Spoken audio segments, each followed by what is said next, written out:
Hi అండి. ఈరోజైతే మా ఇంట్లో మినీ ఫంక్షన్ ఉండే. సో, అందుకని ఇలా హల్వా అయితే చేస్తున్నాము. ఒక పెద్ద బౌల్ తీసుకొని అందులో మనం నెయ్యిని వేసేసుకోవాలి. నెయ్యి వేసిన తర్వాత ఇదైతే ఫంక్షన్ ఉంది కదా! సో, అందుకని 12 కేజీస్ అయితే ఈ క్యారెట్ హల్వా అనేది చేస్తున్నాము. ఇలా మనం సన్నగా తురిమిన క్యారెట్‌ని ఇలా నెయ్యిలో వేసేసుకొని బాగా క్రిస్పీగా అయ్యే వరకు దీనిని కలుపుతూనే ఉండాలి. ఇలా కలుపుకున్న తరువాత అందులో మనం పాలను యాడ్ చేయాలి. పాలు యాడ్ చేసిన తర్వాత బాగా కలుపుతూనే ఉండాలి కిందంతా. మరి కింద అంటుకుపోతుందని. సో, ఆ తరువాత మనం చక్కెరను యాడ్ చేయాలి. చక్కెర కూడా కొంచెం కరిగిన తర్వాత అందులో కోవా అనేది వేసుకోవాలి. ఇలా కోవా కూడా వేసిన తర్వాత బాగా కలుపుకోవాలి. ఫ్లేమ్ అయితే సిమ్‌లోనే పెట్టేసేయాలి. ఎందుకంటే ఈ క్యారెట్ అనేది మనకు బాగా ఉడకాలి కాబట్టి.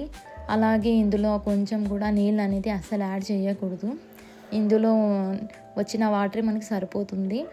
ఆ తర్వాత ఒక డబ్బా మిల్క్ మేడ్ కూడా వేసేసుకొని దీనిని కూడా బాగా కలుపుకోవాలి. ఇలా కలుపుకున్న తర్వాత కొంచెం గట్టిగా అయ్యాక అందులో మనం కాజు, బాదం ఫ్రై చేసుకున్న నెయ్యి ఉంటుంది కదా! సో, ఆ నెయ్యిని కూడా వేసేసుకొని అందులో యాలకుల పొడి అనేది వేసుకోవాలి.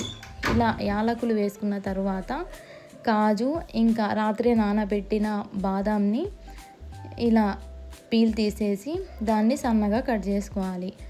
ఇంకా దాంట్లో వేసేసి కలుపుకుంటే ఎంతో టేస్టీగా చాలా అంటే చాలా బాగుంటుందండి క్యారెట్ హల్వా అయితే. ఇంకా ఇది మన ఛానల్లో లేదు కదా అని చెప్పేసి ఈ క్యారెట్ హల్వా అయితే రెసిపీ పెట్టేశాను.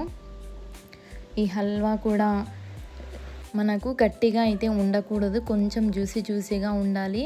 సో, ఇలా జ్యూసీగా ఉంటేనే మనకు క్యారెట్ హల్వా అనేది టేస్ట్ చాలా అంటే చాలా బాగొస్తుంది. అంతే అండి, సింపుల్ కదా! సో, ఎంతో టేస్టీగా ఉండే ఈ క్యారెట్ హల్వా అయితే రెడీ. ఈ వీడియో అయితే మీకు నచ్చిందా? నచ్చితే లైక్ చేయండి, సబ్స్క్రైబ్ చేయండి. Thanks for watching. Bye bye.